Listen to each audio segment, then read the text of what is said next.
आज की इस चर्चा में इतिहास में कुछ हम सवालों का जवाब खोजने की कोशिश कर रहे हैं।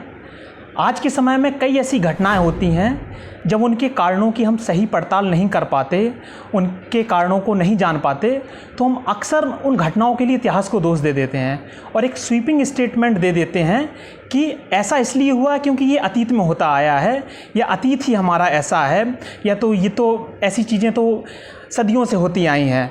तो इन्हीं सवालों का जवाब जो एक स्वीपिंग स्टेटमेंट दे दिया जाता है, खासकर जो भारत में जाति व्यवस्था है उसमें कितना विभाजन था, कितनी शोषणकारी व्यवस्था थी, क्या वास्तव में वैसा था जैसा आजकल कह दिया जाता है, एक लपेटे वाला सेंटेंस जो बोल दिया जाता है जिसको हम हिंदी में बोल सकते हैं कि इसके लिए तो अतीत जिम्मेदार था।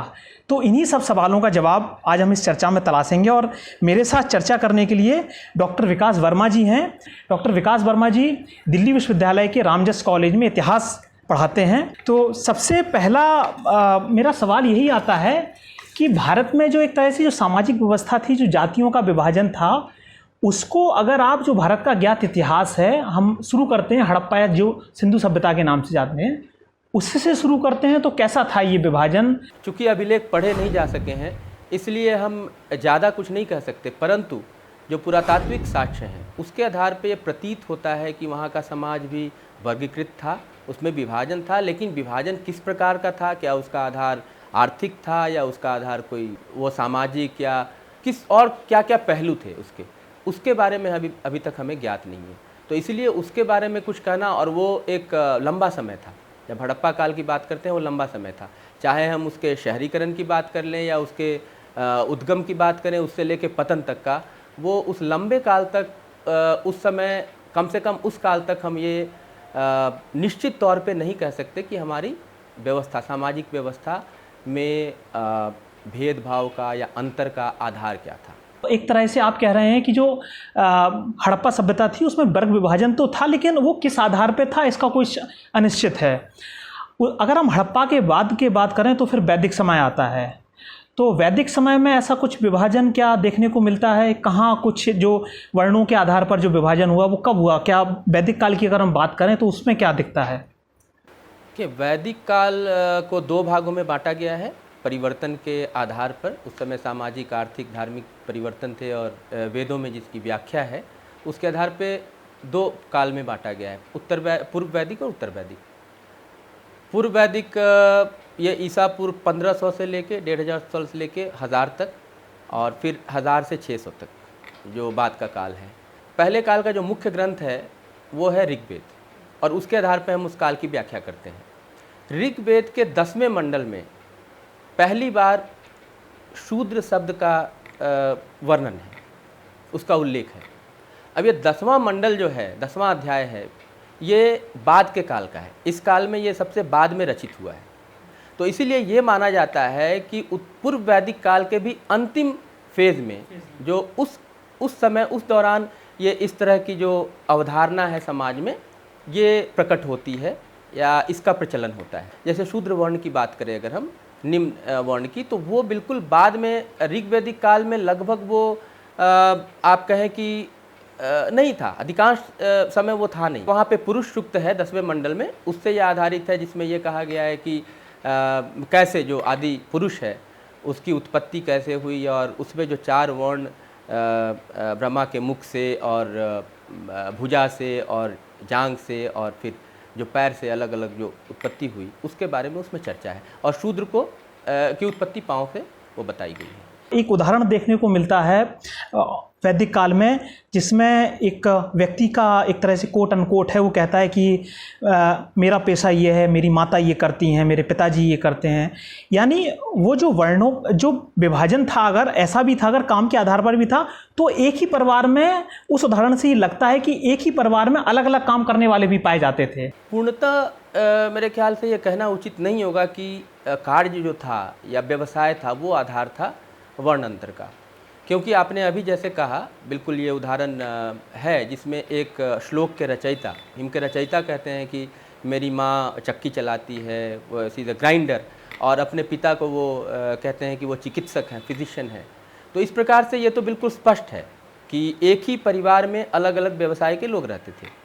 और दूसरी बार जब आप वर्ण की बात करते हैं तो वर्ण शब्द की उत्पत्ति देखिए, वर्ण शब्द की उत्पत्ति ना ये व्यवसाय से हुई है, जाति तो बाद की बात है, अभी हम उस पर बात करेंगे, लेकिन वर्ण शब्द जो शुरू में आता है उसको ये समाज में मुख्यतः प्रजातीय अंतर को स्पष्ट करता है। जैसे अगर आर्य और अनार्य की बात करें तो आर्य लोग जो अनार्य लोग थे, जो यहाँ के लोग थे, जो विशेषकर जो दास थे और दस्यु थे जिनका वर्णन वेदों में है, उनको ये लोग अपने शत्रु समझते थे, जो आर्य जो आए थे। और वर्ण शब्द का शाब्दिक अर्थ उसका रंग से है, और वो लोग चूँकि गोरे थे, वो तो वर्ण के आधार पे यहाँ के लोग चूँकि उनका जो रंग है वो आप कह रहे हैं श्याम वर्ण के थे और वो श्वेत वर्ण के थे, तो इस आधार पर उन्होंने वर्ण का कि वो आर्यन है और ये नॉन आर्यन है, आर्य हैं और अनार्य हैं। तो वर्ण की शुरुआत यहाँ से होती है। तो इसलिए शुरुआत में जब हम वर्ण व्यवस्था को अगर हम व्यवसाय से जोड़ के देखेंगे या फिर दूसरी अलग पहलू से अगर उसको मान्यता देने की कोशिश करेंगे तो शायद ये पूर्ण रूप से उचित नहीं होगा। अब अगर हम इसके आगे चलें तो उत्तर वैदिक काल आता है, तो क्या उत्तर वैदिक काल में ये चीज़ें कठोर हुई? शुरुआत कहाँ से हुई है? उत्तर वैदिक काल में कोई ऐसा क्या उदाहरण है जहाँ पर ये जो वर्ण व्यवस्था है वो जाति व्यवस्था आ गई? नहीं, जाति व्यवस्था तो और बाद में, अभी तो वर्ण व्यवस्था चतुर्वर्ण को स्थापित ही होना था और उसी में समय लगा, क्योंकि जैसा मैंने बताया कि चौथा वर्ण जो है शूद्रों का, वो तो बिल्कुल अंतिम चरण में आता है पूर्व वैदिक काल के, तो उसे स्थापित होने में ही समय लगा। और जहाँ तक हम बात करते हैं कठोरता की बात करें या संकीर्ण समाज की बात करें, तो उस समय भी हमें खासकर जो हम उदाहरण देते हैं वो अधिकांश उदाहरण आप बाद के काल से देते हैं, आप धर्मशास्त्र की देते हैं, आप मनुस्मृति की देते हैं, इसकी देते हैं, जो इसके बाद की बात है। धर्मशास्त्र की रचना यद्यपि शुरू हो गई थी, लेकिन वो सारे उदाहरण बाद के हैं। तो उस आधार पे अगर साहित्यिक स्रोत के आधार पे भी हम देखें तो हमें ज़्यादा उदाहरण, स्पष्ट उदाहरण नहीं मिलते हैं। ये बिल्कुल सही है कि वर्गांतर था और धीरे धीरे जैसे शूद्र जैसे आते हैं, शूद्र उनको एक वर्ण में सम्मिलित कर लिया जाता है, तो उसके बाद आप देखते हैं कि एक तरह हम ये कह सकते हैं कि व्यवसाय से धीरे धीरे जुड़ने लगता है। क्योंकि अगर राजनीतिक स्तर पर देखें तो पहले जन शब्द का जो प्रयुक्त हुआ है जनजातीय समूह के लिए, और जन से फिर जनपद होता है और जनपद से महाजनपद होता है बाद के काल में। तो ये जनपद जो है, जनपद को चलाने वाला या उसको नियंत्रण करने वाला या शासन करने वाला वो कौन होगा, उसके लिए क्षत्रिय वर्ण को या ये जिम्मेदारी दी जाती है।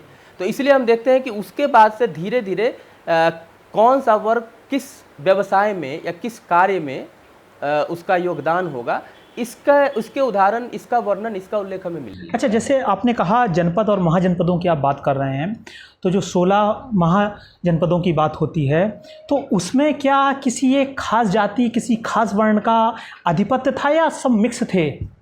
अब यहाँ पे था कि जनपद जो था शुरुआत में, जब ये राजनीतिक इकाई की जब संरचना, उस प्रक्रिया को देखें तो शुरू में जनजातीय समूह, आप ऐसा देखेंगे कि एक जो विशेष जनपद है उसमें एक विशेष प्रकार की जनजाति है।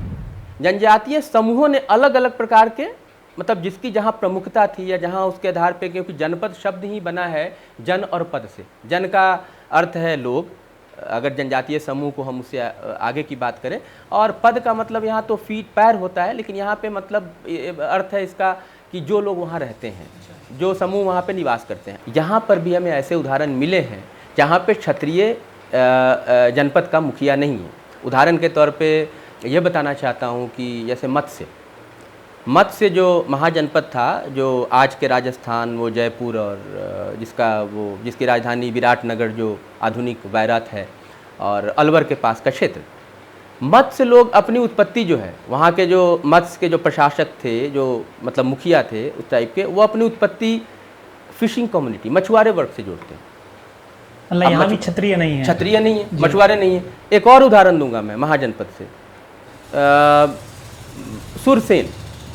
ये लोग अपनी उत्पत्ति, पहले अपनी उत्पत्ति यदुवंश से जोड़ते हैं, और कृष्ण और यदुवंश जो है वहाँ से अपनी उत्पत्ति जोड़ते हैं।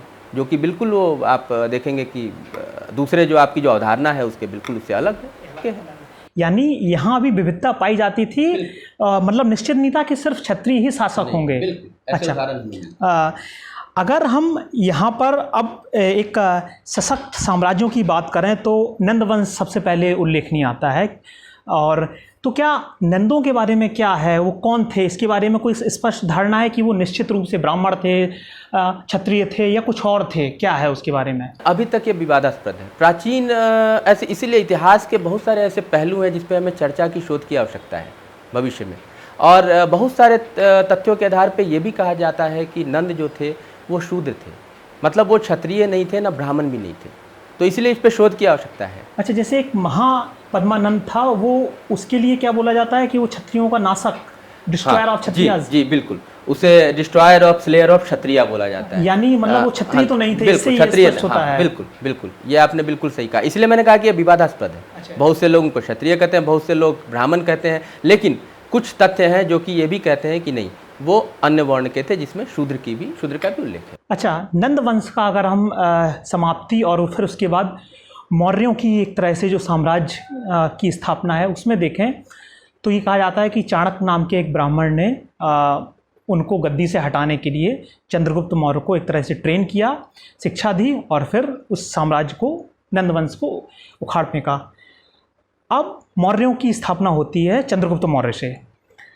चंद्रगुप्त मौर्य के बारे में दो धारणाएं, जैसे मैंने जितना पढ़ा है कि वो उन्हें कुछ लोग उन्हें क्षत्रिय मानते, लेकिन जो ज़्यादा ठोस साक्ष्य हैं उनके आधार पर उन्हें शूद्र माना जाता है, ऐसा कुछ है?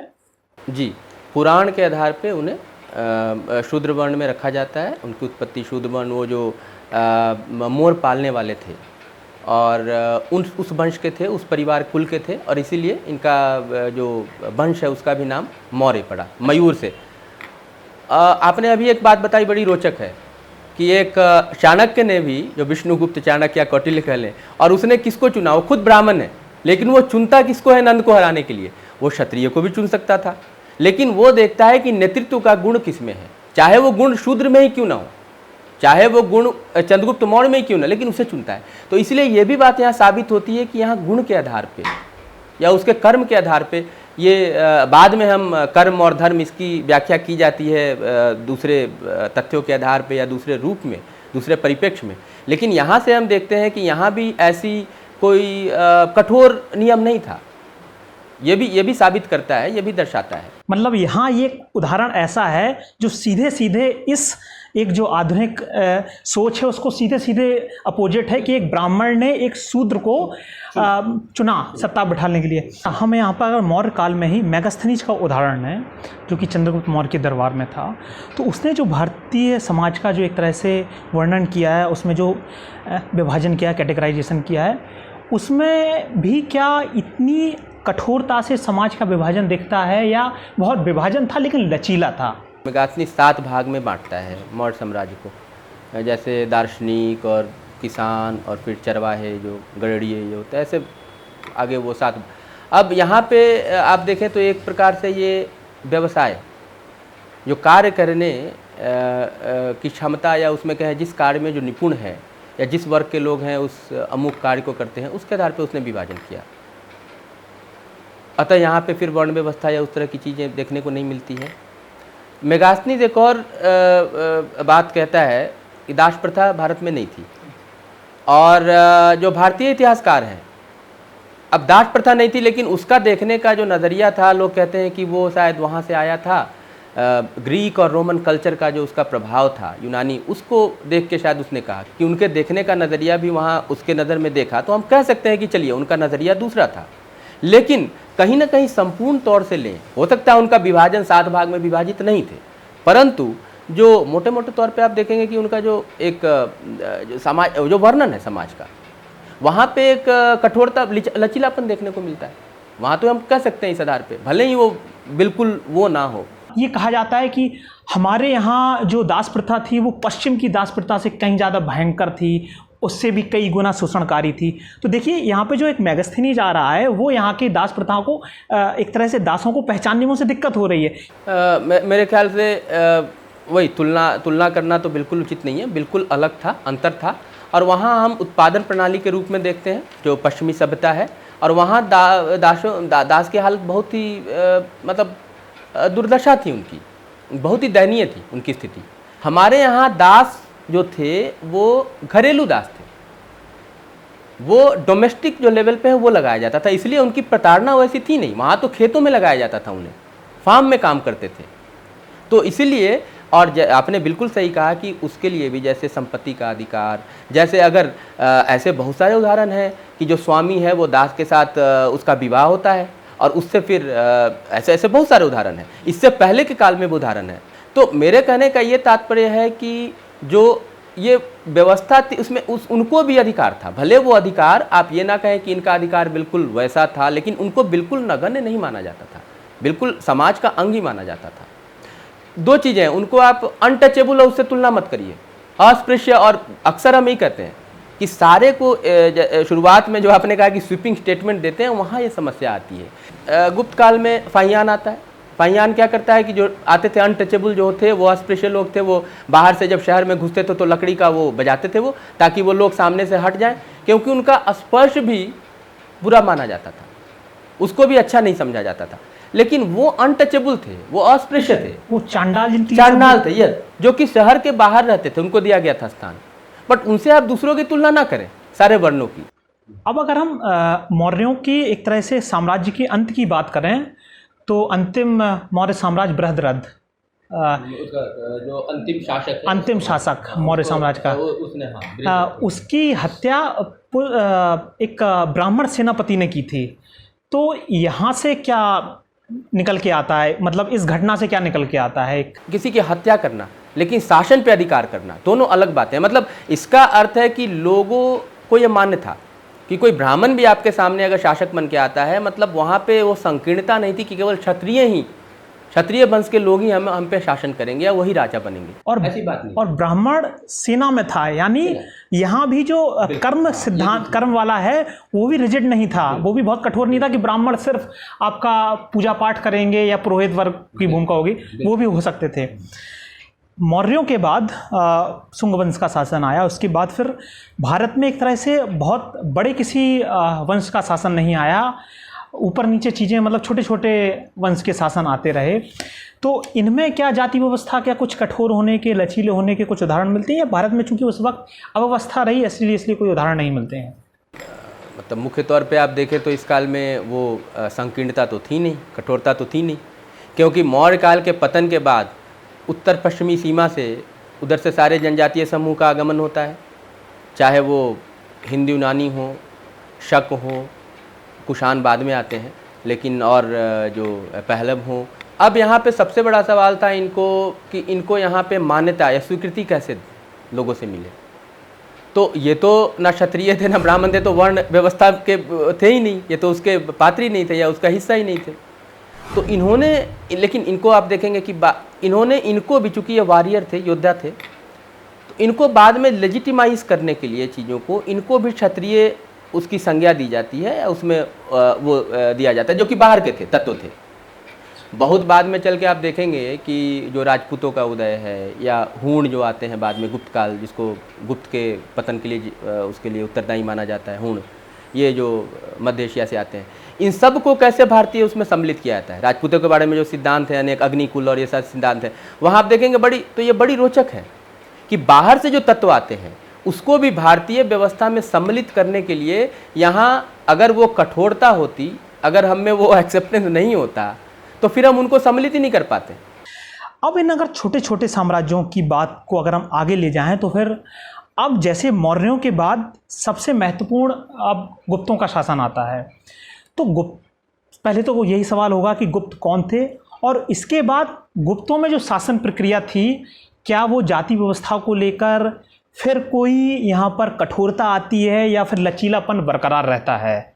ऐसी अवधारणा है कि गुप्त जो थे वो तो उनको वैश्य इसका माना जाता है, वैश्य वर्ण के थे, तो इसलिए ब्राह्मण और क्षत्रिय वो तो थे ही नहीं। अब हम गुप्त काल की बात करें तो गुप्त काल में ये बड़ी आम है, मतलब इतने सारे अध्ययन हुए, उसके आधार पे ये कहते हैं कि गुप्त जो शासक थे ये बड़े केयरफुल थे मतलब इन्होंने सारे फेथ को, जितने भी समुदाय थे, जितने भी मत थे, उसमें इन्होंने समन्वय, उसमें बैलेंस बनाने की वो कोशिश की।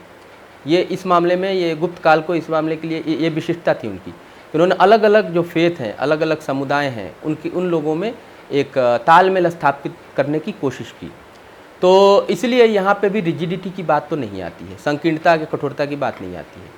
अब हम वर्ण व्यवस्था को ही ले लें तो गुप्त काल में फिर वर्ण व्यवस्था में यही बात है, जैसा अभी आपने थोड़ी देर पहले कहा कि पुष्यमित्र शुंग का उदाहरण दिया कि वो मिलिट्री कमांडर था।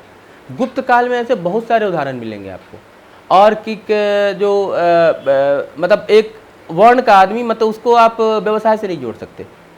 और ऐसा भी आपको उदाहरण मिलेगा कि जो वैश्य है वो हथियार उठा रहा है, वो मतलब सेना में है या उस तरह के योद्धा है या उस प्रकार के कार्य में वो है उसकी।